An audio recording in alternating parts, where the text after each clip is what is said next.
Right, so now that we have Miss Mousy, let's go down to Rogueport Harbor. And I'm sorry, I know we just got Miss Mouse, and I know that Vivian had her chapter over, but I still want to keep Vivian out for a while, because I do love my Vivian. I love her so much. She's too pure.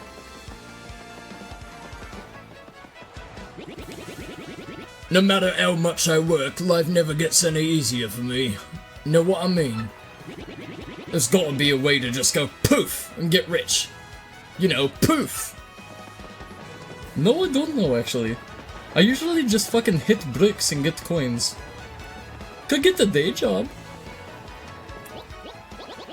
Oi, you with the mustache. What's with this stink eye, eh? Got something to say? Right then, ask me anything. I'm like an encyclopedia, I am. I can answer anything. Keelhaul key. Listen, mate. Don't ask me about that place. I got no need for a curse from the Pirate King. I thought you knew everything and now you're being a pussy?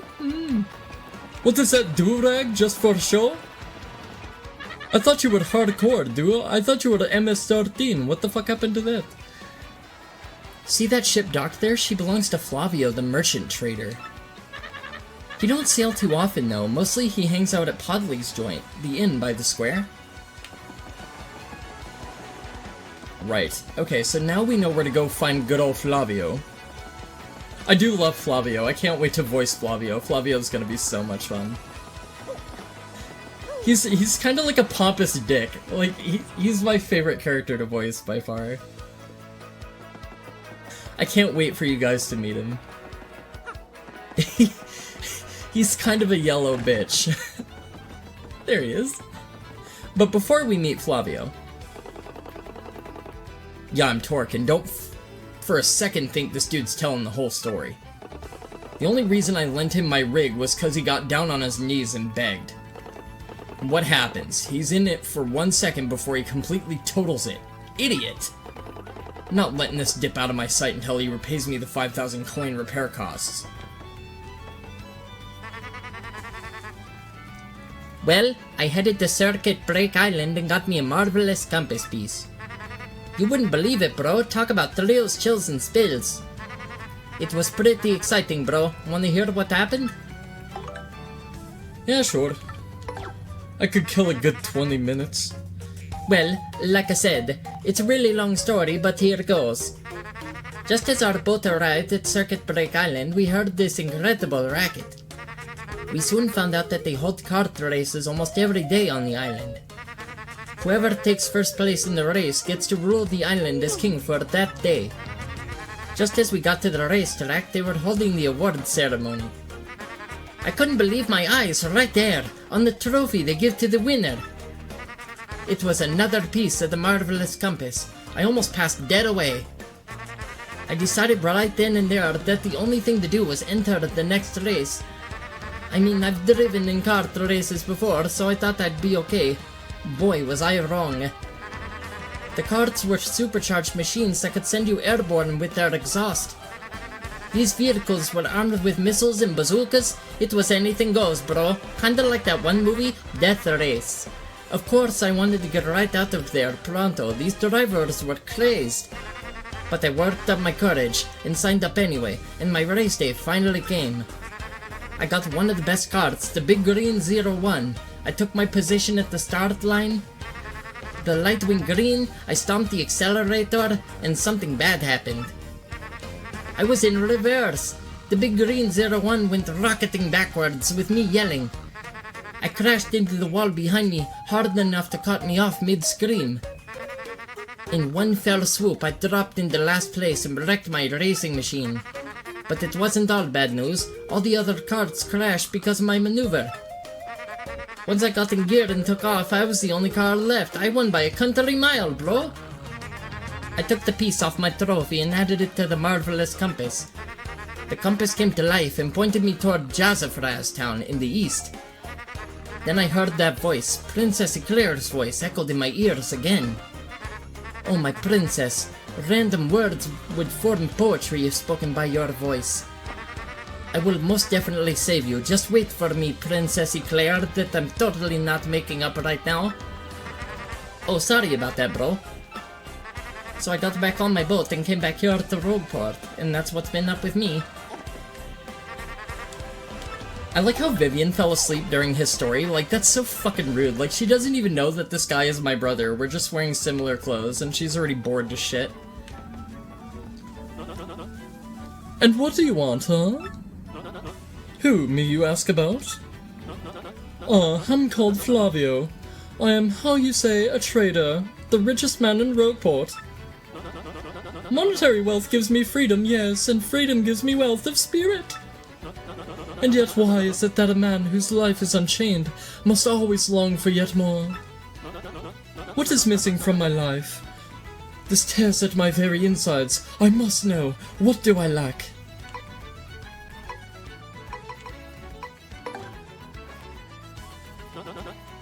Thrills, you say, huh? I suppose one does need some thrills every now and then. There is nothing like the feeling of being alone on a mountain shivering to death. Oh, no, foolish Flavio, not chills, you silly man. What I need are thrills. Wait, hold the horses, that is it.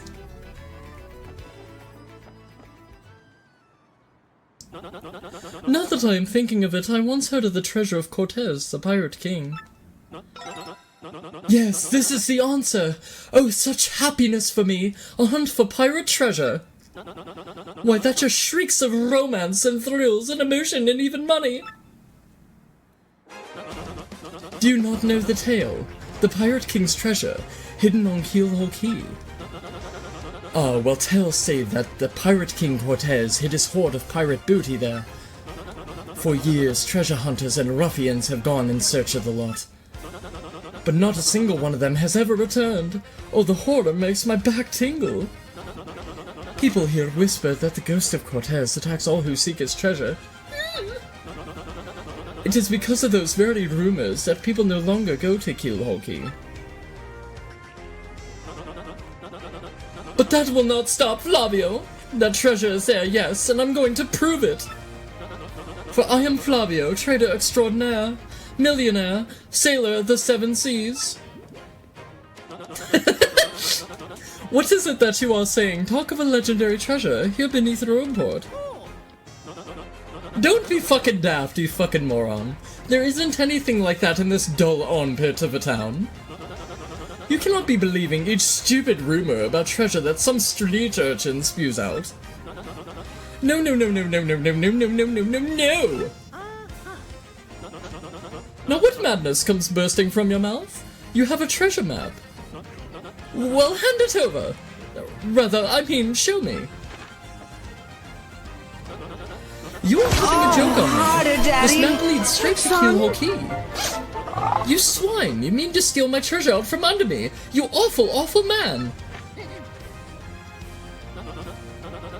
Well, to be fair, I'm the prophesized one that's supposed to obtain the crystal star from the great treasure hoard of the Pirate King, so you're kind of fucking up my adventure, you yellow Simpsons-looking doof. Well, now I am confused. You are looking for things known as the crystal stars? But now that I'm thinking, a starship stone was said to be in Cortez's hoard. Perhaps I could sell it for a staggering amount of cash. Yes, that would be... Oh, such stupid thoughts, Flavio. What you need is romance, thrills, and emotion. I cannot ignore what this business before me suggests. This must be fate at work. Flavio shall go with you to Keelhaul Key. Of course the crystal star is yours, yes, but the rest of the treasure is mine. Huh? You must repeat that. Flavio's ears are plugged. You have no ship? Huh! You unfortunate foolish man, do you not know who I am? I will have a ship ready in no time, and it will be massive and glorious. Splendid, splendid, splendid! Let us begin preparations immediately, shall we? I will volunteer myself as our intrepid leader, yes, and you will be captain. Ah, danger and adventure tickle my nostrils. Come to the harbor right away.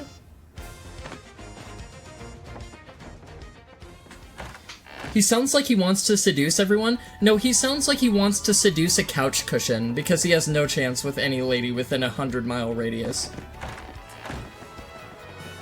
Yeah, but I love Flavio. He's absolutely one of my favorite characters in this game. He's fucking hysterically funny. Like, he's so well written. Like, he's a super pioneering, adventurous motherfucker, but he's like the biggest coward in the world. He's even more frightened than Luigi is. And it's a really good contrast for his character. Especially with the chapter coming up with cursed pirate kings and shit like that. And you guys know how I love my fucking pirates of the Caribbean, because Jack Sparrow is a fucking godsend to humanity. Thank you, Johnny Depp. Oh yes, so it is you, huh? Well, sadly, a slight problem seems to have popped up. But feast your eyes on this outrageously fantastic ship. She's a fine vessel, no? She's the SS Flavian, the queen of the countless ships in my personal fleet. The raw majesty of her hull, the pomp and circumstance, none can compare to her. Ah, behold the elegant curve of her prow. She cuts to the very soul, don't you agree? But she's not just a beauty. She is a savage beast on the water, tops among sailboats. But above all, I tell you, this proud ship can... Ah, yes, did you speak? Yes, of course, the problem that has sprung up. I had completely forgotten about it, the SS Flavian. She bewitches me. Yes, very well, here's the issue. We have no navigator. He ran off, the dog. The navigator, of course, is the highest-ranked helmsman. They steer ships, you know. Now here's the real problem. The waters around Keelhaul Key are deathly dangerous. We need an absurdly skilled helmsman for our navigator. It is, how you say, a pickle. Oi, Flavio! Heard you talking there, sir. If you don't mind me saying, I might have a solution. Do not tease me, Papatch. You can solve a problem, then spit it out already. Well, sir, I've heard talk of a famed, no, a legendary sailor living in Rogueport. Yeah, I think he's called Admiral Bobbery. A salty old sea dog by all accounts. But he's said to have the helmsman's touch, sir. He can make any ship bow to his will. Thing is, there ain't a soul what's seen him on the seas of late. Buster Boom, problem solved. Let us scout out this Bobbery fellow and get him on board. As is customary, my captain will handle all negotiations. That would be you, Mario. That does sound fair to everyone, does it not? No complaints. Aye, aye, sir. Of course you motherfuckers are throwing me under the boat. I have to go do all the goddamn labor around here, you fucking yellow bitch. You must find this Bobbery and bring him here. Our fortune sails with you. You okay, you lazy pansy? You're lucky you look like a Shakespearean motherfucker in the stage play, otherwise I would turn you into my bitch. I bet you'd look great with a perm and a pompadour, you stupid ass. Right, so luckily I know just where to find Bobbery, and this isn't gonna take very long at all. And again, that's something I really appreciate about the Thousand Year Doors. The intervals between chapters are really not all that long. It kinda keeps you immersed, and it kinda keeps you in the rotation and the pattern of, you know, you go do the major area, you fight the boss or whatever, you gain a few levels, you come back to town, you do some side shit, and then you go and you start undertaking the next chapter, and then you have to do some very minor legwork, and then you get to the next place you're going to. It's really awesome. I think they balance it perfectly in this game. And not a lot of games do that. A lot of games have the habit of stuffing too much shit in between chapters and everything like that. Also, it's really funny, so I'm gonna let you guys know about something that I find hilarious to this day. So Bobbery, if you look at his character design, that yellow thing is his eye. But I used to interpret it as his mouth, like he was just constantly looking up the whole time, and his hat was like blocking where his eyes would be. So like, I just thought it was hilarious. What you blokes want? You seek Admiral Bobbery. Never heard of the gent. Take your search elsewhere. No, away with you. You just let me come break into your house real quick and steal your shit. I hope you don't mind. It's okay, my spider senses were tingling. I'm a game protagonist, okay? It's okay for me to steal shit from commoners. I'm appropriating this fucking shine sprite. I'm commandeering it. Alright, so now we have to go back to Podley. We have to go talk to the bartender. And once we talk to Podley, he gives us a letter. Oh, you're at work, are you, Brady? My bad. Have a good time at work, dude. I'm gonna have a really good time fighting pirates and playing video games, so yay me. Admiral Bobbery. Yeah, I know him. You know that house just past the wall in the eastern part of town? That's his. But I think both you and he would be better off if you just let him be.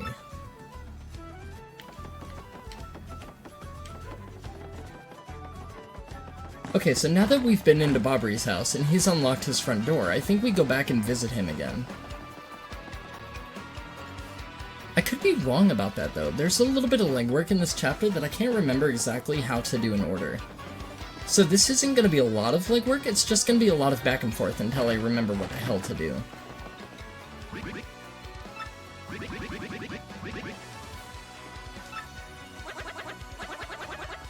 Drop the X, Super Stash. We already found out that you're Admiral Bobbery. What poppycock? Tell me, what would you want with me if I were this chap? You say your ship needs a navigator, and you want me to do the job, So sorry, but you'll have to look elsewhere. I shall set sail upon the sea, nevermore. But that's just not cool. You want me to see me beg or something? Is that it? You want me to tickle your body with my beard? You want me to drag my sack across your face? You have to come along. Only you can get us safely to Keelhaul Key. Awfully sorry, dear fellows, but when I say no, what I mean is no. Okay, fine, be a bitch. What's the next move, Chief? This salty dude is going nowhere fast. I can't figure this guy out. What's his beef with the ocean anyway? Know what we ought to do? Go find someone who knows what this dude's deal is. Right, let's go talk to the bartender, because the bartender is the only person that seems to have any idea of what Bobbery's backstory is. And Bobbery has one of the most fucked up backstories in all of Mario, I think. It's not a very deep one, but it is kind of fucked up. You say Bobbery won't go to sea, huh? Well, can't say that surprises me. The real question is, are you folks really sure you want Bobbery back on the water? Oh, is that it? Now I see. You want to mount an expedition to Keelhaul Key. Rough seas out there. Most sailors would meet their ends. Not old Bobbery, though. The fact of the matter is, Admiral Bobbery's tale is sad. Horribly sad, actually. You'll probably end up crying, but I'll tell it to you, if you really want me to. In that case, get ready. Bobbery's tale of woe goes something like this. Bobbery was once married. He had a wife of enduring beauty named Scarlet. The two of them were madly in love, the sort of love reserved for fairy tales. Now, Bobbery was a renowned sailor, so he was away from home for long periods of time. Scarlet never complained, though, and always waited faithfully for Bobbery's return. And Bobbery, his eye never drifted. He only loved Scarlet, and her only, truly and deeply. So they lived and found happiness where they could, and all was good, for a time. But not all good things can last. It was a particularly icy winter when it happened. Scarlet fell ill. A virus?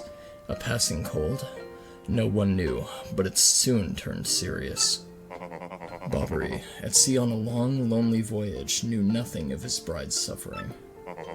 By the time he returned, Scarlet had succumbed, she was gone. Bobbery, of course, blamed himself. My loving wife perished because of me. If I were not at sea, I could have nursed her to health. I could have saved her. He was overcome with such thoughts. They tormented him always, haunting his sleep. He has never gone out to sea since. Sounds like a whipped bitch to me. Yeah, dude, that sounds pretty goddamn whipped. What a pansy. You all know his tale now. So tell me, do you still want him to return to the sea? Very well, I understand. If you're that determined, then I'll give you this. You got an old letter. This letter Scarlet wrote to Bobbery just before she departed. Wait, but why the fuck do you have this? What the fuck? You're going to deny a man his dying wife's final letter? What the fuck is wrong with you? You are a public menace. You are a piece of shit. Honestly, you're a bastard. I admire it. On her deathbed, Scarlet wrote Bobbery a final letter. You hold it in your hands. I don't know what's written inside, but I can tell you what she told me as she lay dying. If I should succumb to this plague, and if my love should blame himself for my death, then give this letter to him so he may hear my voice. It was her last request. But when I saw Bobbery in misery, trying to forget the pain as he mourned his wife, I just couldn't bring myself to present this letter to him, and I've regretted it ever since. Please, take this letter and do the deed I was too cowardly to do. Take it to Bobbery. Listen, Podley, thanks a ton, brother. We'll deliver this thing, you feel better, okay? Let's roll, Gonzalez! Bartender not to be trusted? Yeah, he's a shady son of a bitch. You want to know what I think it is? I think he was jealous of Bobbery and Scarlet, and I think he wanted to get into her pants, even though she was dying. Bobbery was out at sea, so when Bobbery got back, he kept the letter from him, so he didn't know his wife's dying words. Either that, or there was some sort of seedy, weird gay relationship going on the side, and he wanted Bobbery to forget about Scarlet, so he kept the letter to keep from reminding him. Silly. Maybe they were having some sort of saucy bartender slash bob-omb raucous on the side, you know what I'm talking about? You know, either that or it's a serious story about a loved one that passed away, you know, and it's all a whole bunch of deep-seated emotion and a whole bunch of horrible shit, you know? What? Oh, by Blabberton's beard, not you again. No matter how many times you entreat me, my stance is firm. Now away with you. Pardon. A letter, you say? For me? What? Scarlet, this is Scarlet's handwriting. Scarlet, my love. My love, if you're reading this letter, then I'm no longer by your side. Because fate has stepped between us, I've decided to write you this letter. If you're reading this, I must have passed away while you were out to sea. I can only assume that you will blame yourself for it, my sweet Bobbery. Although my life was short, you gave me more than a lifetime's worth of joy. Though you will mourn, I beg that you remember that time, like love, is a tide. You are one with the sea, as you were one with me. Do not lose both your life's loves.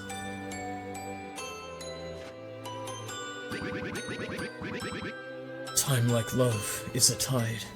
You are one with the sea, as you were one with me. 1,000 pardons. But may I have a moment alone, if you please? Yeah, get it all out of your system, you big crybaby bob-omb pansy! I'll be waiting here. Yes, love. I was happy. My sweet, sweet Scarlet. I love you still.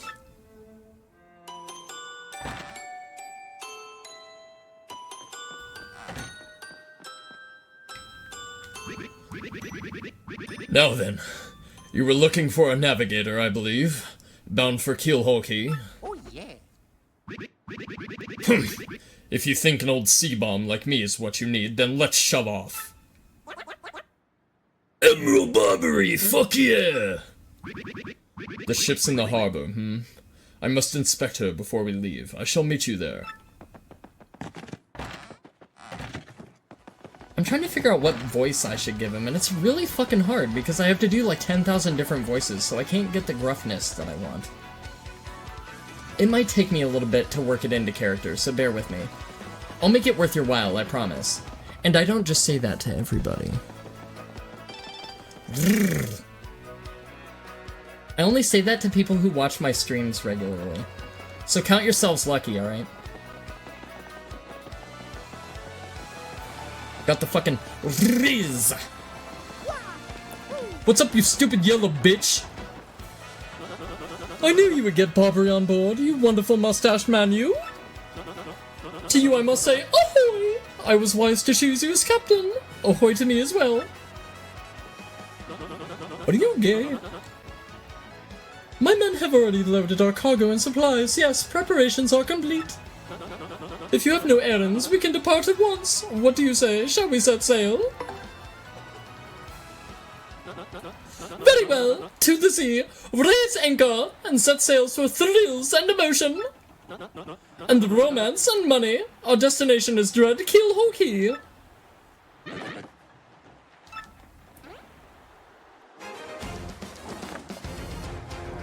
Oh, they gave us pirate music? Oh, shit! They gave us kick-ass pirate music! Oh, hell yeah. That's super cool. You know what? I'm gonna fucking chug some vodka. Maybe that'll help with voice work. This is X-Not-1 here.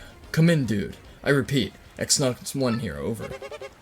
Roger, reading you 5-by. Infiltration is successful. X-Not Black aboard vessel.